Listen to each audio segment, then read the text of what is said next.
Tell you something, being a man ain't no joke. Toxic masculinity. Bullying. The Me Too movement against sex. Hello fellas, and welcome to A Christian Male Perspective. My name is Andre, and today we're going to be continuing our journey through the Classic series.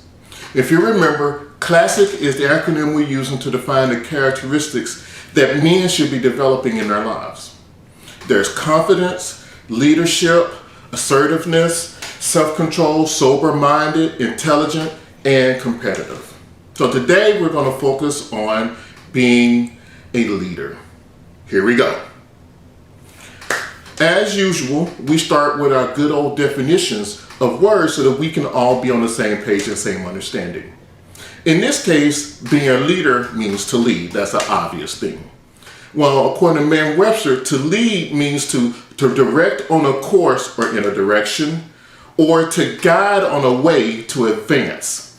Or it can mean to serve as a channel for. So primarily those first two definitions, to guide and direct in a way or a course, or to give direction, is what we're going to be focusing on today. Now, when people think of being a leader, of course, the people they think of like Jeff Bezos, that's the kind of classic leader, or they think of Bill Parcells for those old guys from football being the head of a football coach. And those are good examples of being leaders. They're leaders in the industry. They're setting the way and guiding, directing an industry, or in the case of Bill Parcells, guiding and directing a football team. But today, for the average man, we're not leading CEOs of mega corporations, and we're not leading NFL, NBA, professional sports teams. We're either leading within ourselves, our communities, and those people that God has put around us, or we're leading, and specifically in my case, a family, and those that God has specifically put under my protection, me being a husband and a father. And that's what we're going to kind of focus on, that aspect of being a leader. So when you think of being a leader, the primary definition talks about guiding and directing. When I think there's two primary things involved in it that we should be discussing. One, how do you guide and direct, and who you're guiding and directing. As far as the first part, in order to guide and direct someone to advance, to direct and advance, you have to have a vision of where you're guiding and directing to. And too many times, you see too many people trying to be leaders without a clear understanding of where they're trying to go, and particularly why they're trying to get there. A lot of times people focus on the what they want to accomplish, but they really can't explain to people why it is important or why it matters to accomplish this. Well, I'm going to tell you the story later. Me and my wife was climbing a mountain here where we live, and this is not necessarily an easy trek, but it takes some work. But for my wife, getting to the end was what we wanted to accomplish.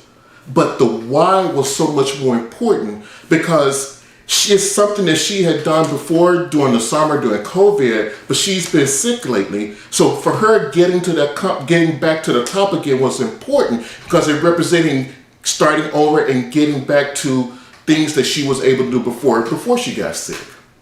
So the why, being able to communicate the why, is very important, because if people don't understand the why, they're less likely to follow and support you in where you're trying to go as the leader. Next, we talk about setting goals. Now that you've established what you want to accomplish and why it's important to accomplish it, you have to set the goals or milestones on what it takes in order to get there. And really the importance of these goals is to help to mark progress. Again, getting back to the discussion of the mountain that we were climbing, as we go, there's markers along it. There's 10 markers that let you know as you make progress towards the top of the mountain.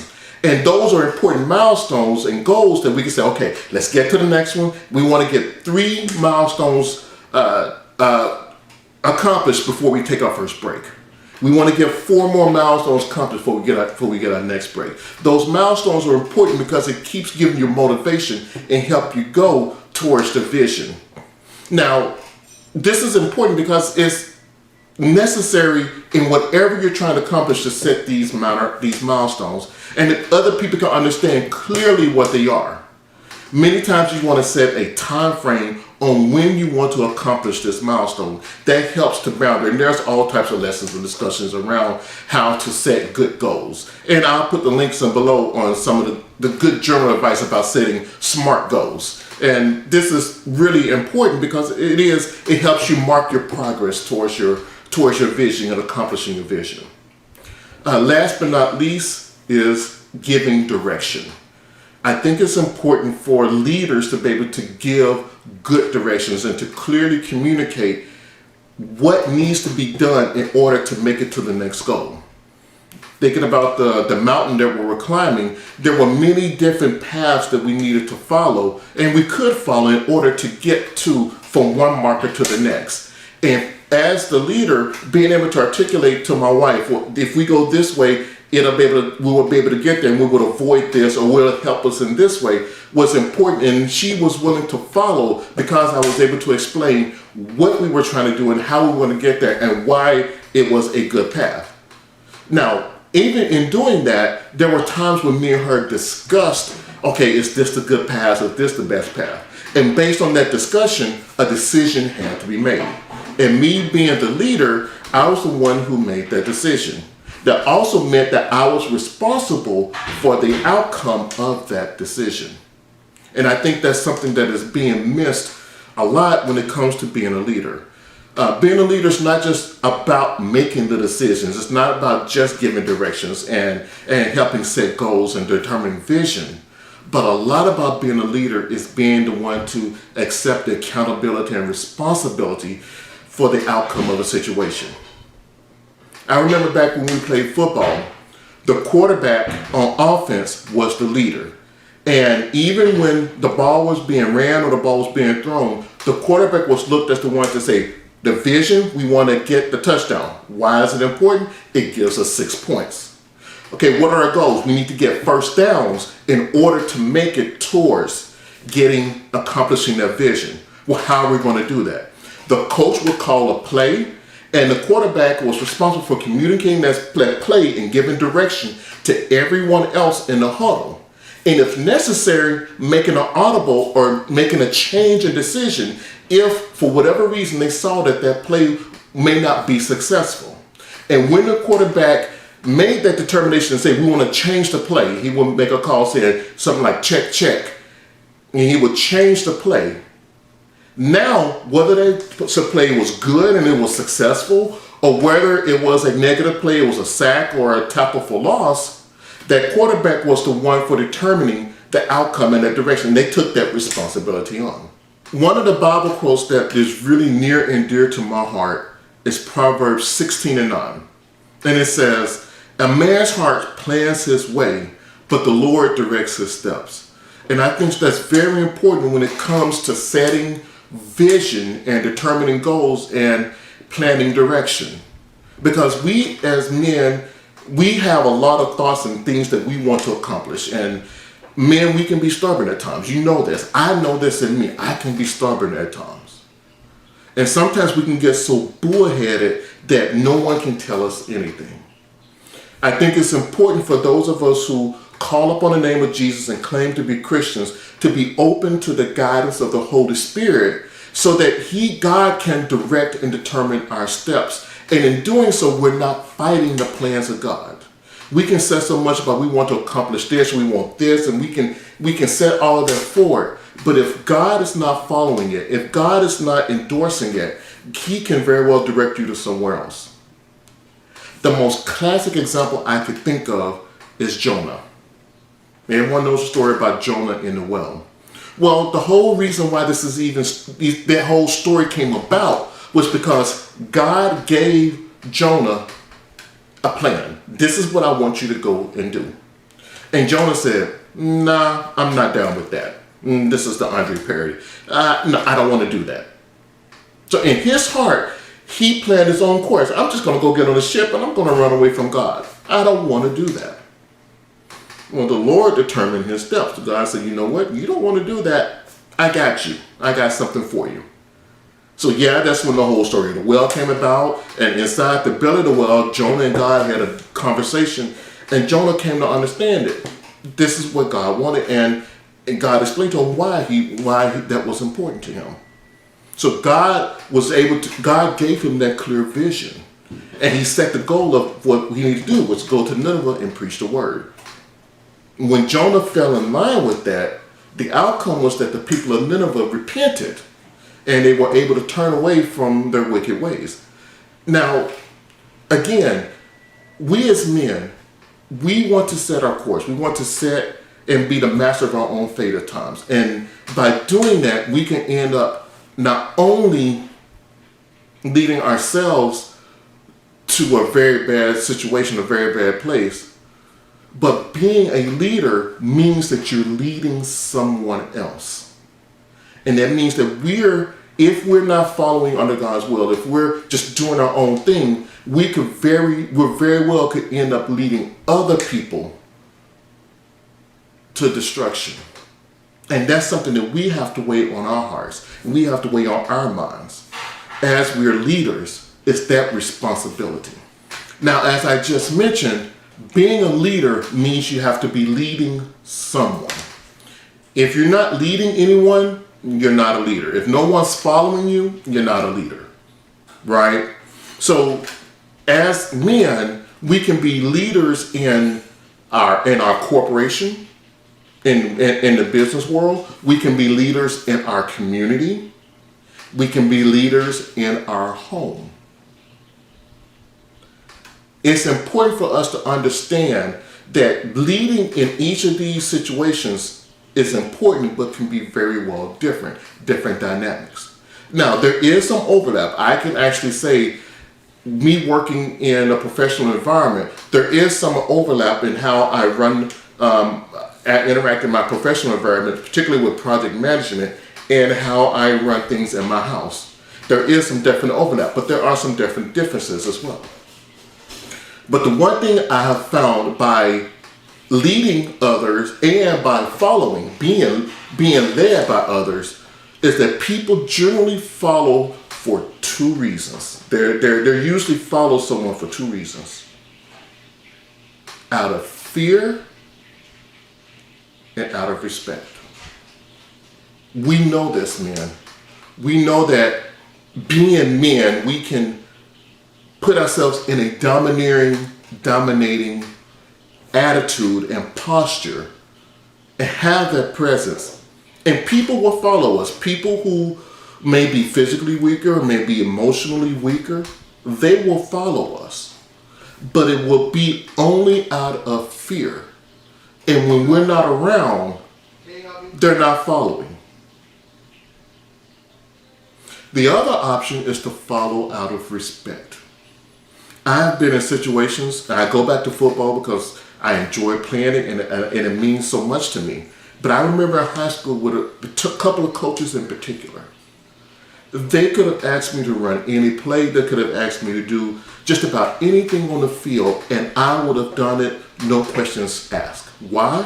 Not because I was afraid of them, but because I respected them so much that I would be willing, as I say, run through brick walls for them. And that was important because I saw them out there, and we'll get in touch into this a little bit later, but not only did they lead by their words, they led by their example. I saw them, they would tell me late at night, they're drawing up plays, looking at films to help us better prepare for our next team. They were out there, and I come from a very small rural town, they were out there even after we went home, cutting the fields and relining the fields. There was no one professionally. They did that work. And for many of us, the coaches, after they coach a practice, they were the ones driving us to our home, because many of us came from broken homes where, in the area where I'm from, did not have a dad to help, shoulder the load. We only had a mom or a grandparent, and they had to be the ones to help supplement that. So because of that effort that they put in, because of that, not only the words that they told us, but the actions they did, we were willing to follow them out of respect and not fear. So guys, remember, people generally follow out of two reasons: fear or respect. So now that we've talked about why people will follow you, let's talk about some of the different examples of leaders that we've seen from a biblical perspective and some of the different challenges that they face. And we as men, when we're leaders in the community, these are some potential challenges that we can face as well. First example I'm going to have is Noah. You guys remember the story of Noah in the Bible, built the ark, and flood came. He took all the animals and his family in and saved humanity, if you will, from that disaster. Well, Noah got ridiculed. Noah was laughed and talked about. If you can imagine him building this ark, and they're like, why are you doing this? There's no such thing as going to come. And many times as leaders, we're going to have to do things that may not be popular with society and popular with community in order to lead our family towards the visions and goals that we have. And those are the times that we as leaders have to stand on our integrity, stand on our vision, stand on what God has given us. And that's something that's difficult to do as time, especially when everybody's, here talk about, you're not going to do it. Why are you doing this? That's crazy. No one else does it this way. That's when you really have to stand and be firm in your convictions. Another example is Abraham. And what particularly I like about Abraham was that he was able to step out front, right? He went to a land his fathers didn't know. He was able to go to the unknown, if you will. And sometimes it's scary as leaders, right? And I frankly admit it, when it's something that I haven't experienced before, or I don't know one who has experienced something before, and that's something I have to lead in, it can be intimidating. I frankly admit that. But those are the times when that bravery, when that steadfastness has to come up in us, because other people are looking for us to lead them, right? If we're a leader, they're looking for us to provide guidance and direction. They're looking for us to be confident, and not so much as just confident, but they're looking for us to be able to be that foundation and rock that can support whatever is needed in this time. And I'll be frankly honest, that can be a very difficult thing to do, to go off into the unknown. But there are times when as leaders, we're gonna have to do that. And it doesn't make it easy, but that's a responsibility as a leader that we have to shoulder at times. One of my very favorite leaders, though, in the Bible is Joshua. And the reason why I like Joshua so much is because he was able to see what Moses did with the people and how some of the things that he went through. And then when that leadership was passed down to him, he took the example of what he saw and he carried that on. And I think so many times there are examples. I come from a broken home, and I'll eventually tell my story. I grew up with my grandmother and my grandfather, effectively. Mom, love her, but she was 18 when she had me, so it wasn't the best situation. And I did see, even though I did not have my father around, there were some good things that I was able to see from my grandfather, some good examples I was able to get from him. And I'm hopefully carrying on those good traits and those good examples that I saw from him. And that's what I see with Joshua. He saw what Moses did and he carried that on. And in particular, he carried it on not just in words, but in deeds. One of the things I found out as a leader is that people will listen to you, whether it's in your community, whether it's in your professional environment. People will listen to you if you are designated their leader. But people will more likely follow you when they see that you're doing what you say, when you lead by example. And that's what I saw with Joshua. Many of you guys may be familiar with Joshua 24 and 15.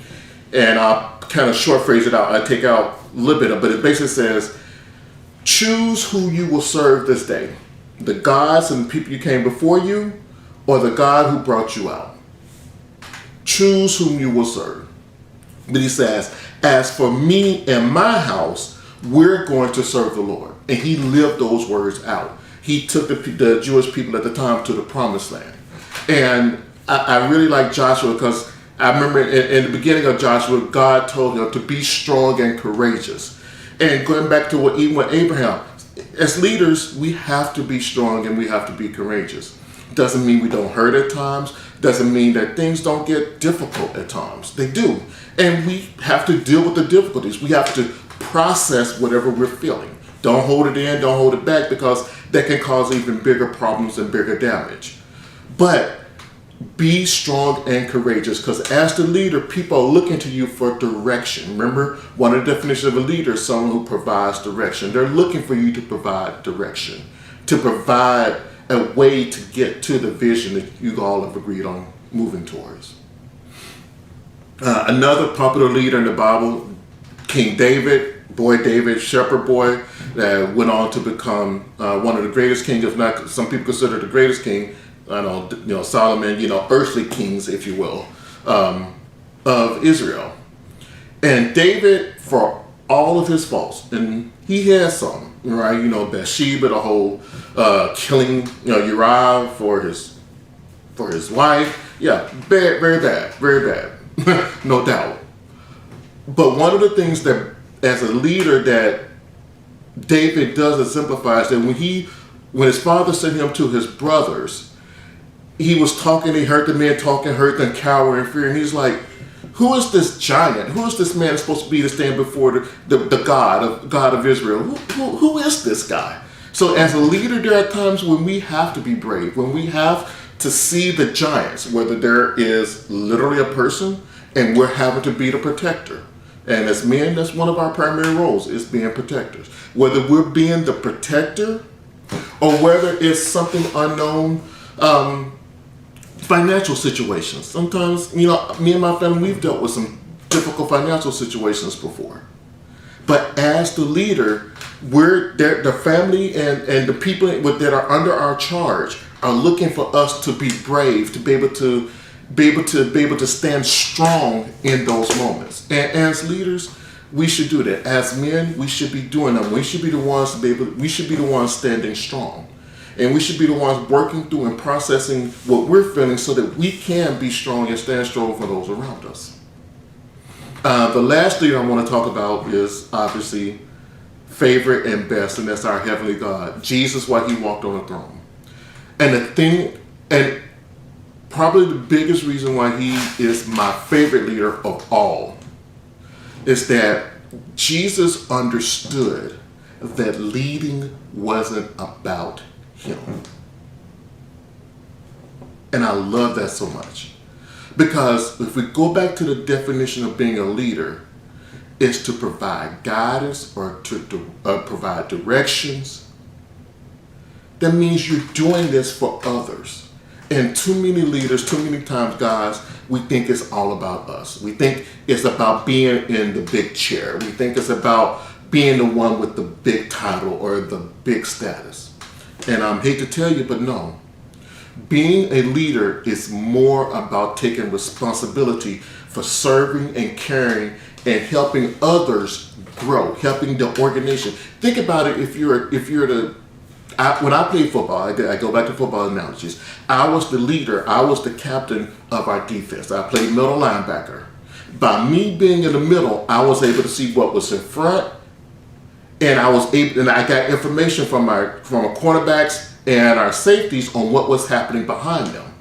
But when blitz were called or when adjustment needed to be made on the field, I was the one that was responsible for adjusting the line over, for dealing with the slants, for adjust blitzes depending on what the offense and the situation that was there.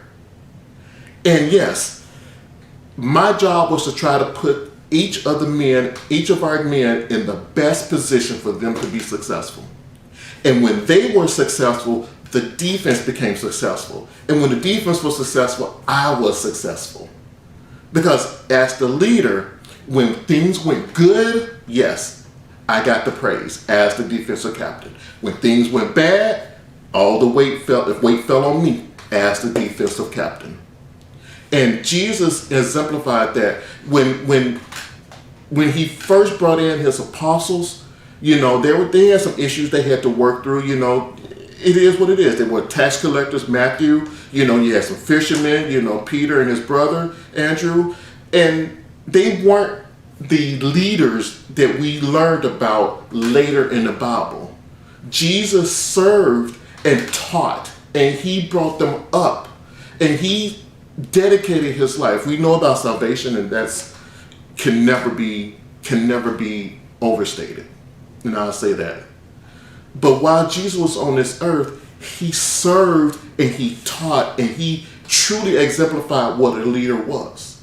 And these men and the women that were there too, they followed him not out of fear, but out of respect for who he was and what he did. Jesus exemplified all of these characteristics we talked about before. And men, we should be striving to be more like him. And when the time calls for us to get tough, we have to be tough. We have to be strong. When the time calls for us to lead by example, we have to do that. But it should all be done in serving those we are leading. And when that becomes successful, whether it's on defense, whether it's a family, whether it's in a corporate boardroom, when others are becoming successful and they're growing, then you as the leader will be successful. And whatever accolades and awards that you may think that you want, those things will come in their due time. But if you focus on those things, you'll miss the mark. You will miss the mark of a leader. So as always, we kind of end up with a few practical tips on what can we do in our day-to-day lives, because that's where the rubber meets the road, as they say. What can we do in our day-to-day lives to help us be better leaders as Christian men? Number one, understand the visions and the goals at this moment in your life. Visions may change over time, and goals will change as the visions change. At one point in your life, you may be striving for this and pushing towards this. At another point in your life, you may be pushing towards that. Right? But understanding what those visions and goals are so you can communicate them to those that are following behind, that are under your responsibility. If you're married, that means your family, your wife, and your kids. If you're not married, that could be working in the community. We work with a mentor organization, so we deal with children that are not our own. We deal with mothers and fathers and families that are not our own. So we have to be able to explain what our vision is that we're trying to accomplish through our mentoring organization and what the goals that we've set in order to accomplish that vision. And we have to be able to explain it and articulate it to them so that they can, if they decide to come and join us, fall under and help us all reach those goals and that vision. Number two, and this is probably the one that is, I think, most difficult, but it's because it requires self-reflection, and that is work on your character. In order to become a better leader, it is rarely ever about the other people. Now, there are times where there's a thing when the circumstances and as a leader, you're being undermined, but 9 times out of 10, it's about you. You need to work on you.